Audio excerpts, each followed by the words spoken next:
سلامونه دوستانو د پی جی تکنیک چینل ته بیا راغلاست یله جو پی چرو جوړوي دوستان نن دیغه دوستانو ته جوابونه دیغه دوستانو پښتانه جوابونه چې ویلیو چې څنګه کولای شو مونږه په خپل سره اوپډیټ بان کړو مثلا اتومات نوي او زمونږ د درسره ډاټا استعمالېږي یا مثلا څه مختلف پښتنه شوي زه دوستانو پلی سټور کې تاسو هميشه کوم اپلیکیشنونه سره ډاونلوډ کړي هغه میاشت بعد 2 میاشتې بعد 10 ورځې بعد هفته بعد هر مختلف اپلیکیشن مختلف هغه لري هغه اپډیټ کیږي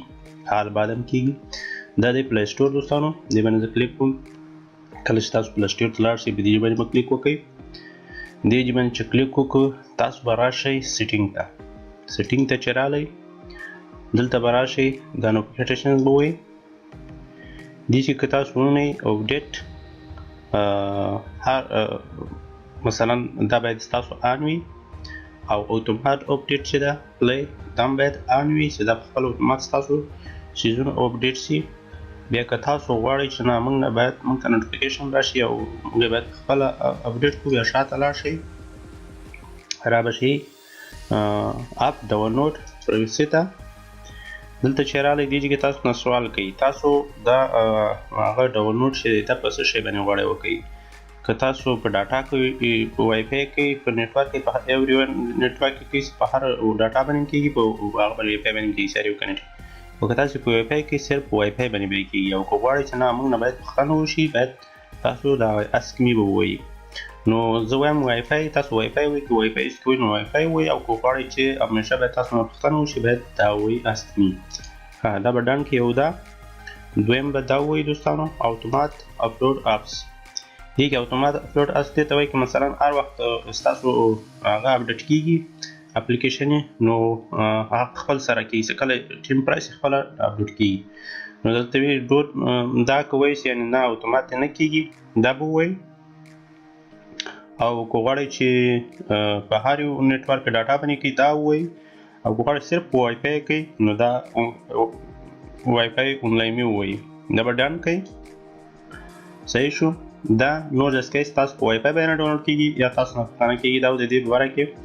او د سنه زیاتره وایي چې موږ اپلیکیشن صحیح کار نه کوي تاسو بلاړ شئ دې ته د مای اپس ته بلاړ شئ دلته ګوره تاسو ته لیکي اپډیټ آل که تاسو اپډیټ آل وایي مثال په تور دغه جې پورې زما اپډیټ غواړي زه تاسو ته وښیم له دې نه که تاسو وینئ دا 4-5 شی اپډیټ کېږي مثلا دا نور که تاسو وینئ دا نور اوپن چې دا اوپن پې لیکلی دی دا مثلا معنی دا شوه یعنې دا اپډیټ نه غواړي نو دا څنګه کولی شي اپډیټ کوي دا هغه به ووایي سکیپ به یې کوي دا اوس اتومات خپله رااپډیټ کېږي تاسو دلته ښکاري اتومات خپله ستاسو هغه اپلیکیشن یې ټولې رااپډیټ کېږي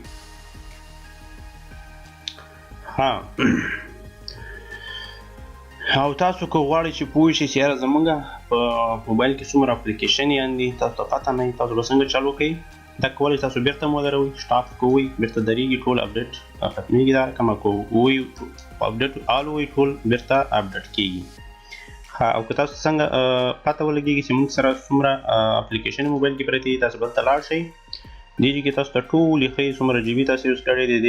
ډرایور او ټول اپلیکیشن تاسو انسټال کړي دي ټولې ته کېدای شي څنګه کولی شي ختمې کوي فرض کړئ زه یو دانه ختموم تاسو ته ټویټر زه یو شی ختم کوم دوستانو چې زما په درد ونه خوري دغه شی زما په درد نه خوري دا شیر دا باندې به کلیک وکړئ دا به اونسټال وایي اوکې به یې کوئ دا ستاسو له موبایل نه بیخي ختمېږي دا وینئ انسټال بیخي ختم شو ستاسو موبایل نه ستاسو موبایل کې به دا نور وجود نه لري دې رقم که بل اپشن غواړئ بل اپلیکیشن غواړئ په دې کې به بیا کلیک وکړئ په اوپن باندې به کلیک نه کوئ صرف په دې باندې به کلیک کوئ که دې اوپن باندې کلیک وکړئ دا اپلیکیشن کولاویږي په دې هغه باندې اپلیکیشن دلته به کلیک وکړئ نو تاسو کولی شئ اونسټال یې کوئ یعنې ختم یې کوئ لایبرري ته لاړ شئ دلته تاسو ته هغه شیزونه چې تاسو انسټال کړي بیرته هم ډیلیټ کړي دي هغه شیونه چې تاسو انسټال کړي مثلا دا لابلاري شوه هغه شیونه چې تاسو انسټال کړي بیرته هم ډیلیټ کړي هغه هم دلته وجود لري تاسو کولی شئ بیرته یې وګورئ چې کوم شیزونه موږ انسټال کړي وو بیرته هم ډیلیټ کړي ګورئ تر اوسه ما شیر ډیلیټ کړ شیر ما انسټال کړی مثلا تاسو که وینئ دلته کې دغه هلته که وینئ تاسو وینئ دلته پروت ده لکه هغه ستاسو په لایبرري کې پاتې کېږي بس دا و دوستانو د اوفډيټ په باره کې که تاسو غواړئ چې اوفډيټ کړئ دلته که تاسو وینئ زما هر څه اوس راوډيټ کېږي دې کې فیسبوک دی مثال دا نور شیزونه دي ټول کره یو اپډیټ کېږي دوستانو الله دې وکړي چې ویډیو مو خوښه شوې وي او که خوښه شوې یو لایک او دوستانو سره شیر کړئ تر بلې ویډیو هم په الله سپارم کوم پوښتنه لرئ لاندې کمنټ کې من ولیکئ